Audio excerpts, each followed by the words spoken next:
la fonderie Horn en Abitibi-Témiscamingue.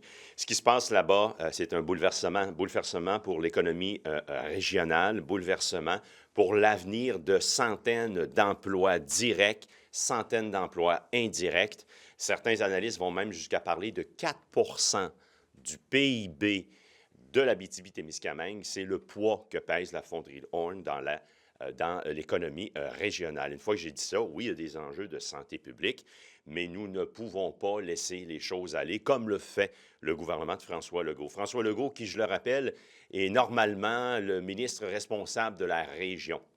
Alors, au Parti libéral du Québec, nous demandons la création d'une cellule de crise pour l'avenir de la fonderie Horn, qui regrouperait évidemment les représentants de la fonderie, du gouvernement, de la ville de Rouyn-Noranda, la santé publique et les acteurs économiques et sociaux doivent être mis dans le coup également. Alors, important, Fonderie Horn, ça prend une cellule de crise rapidement pour voir la suite des choses et l'avenir, parce que le poids dans l'économie, toujours dans un souci de protéger la santé publique, est excessivement important.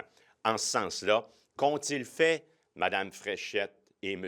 Drainville, lorsqu'ils étaient ministres de l'Économie et de l'Environnement? C'est directement un dossier qui touche leurs deux ministères. Ils sont partis rapidement en chefferie. Ils n'ont pas réglé, ils n'ont pas fait avancer le dossier, tout comme le premier ministre, et ça, nous le dénonçons.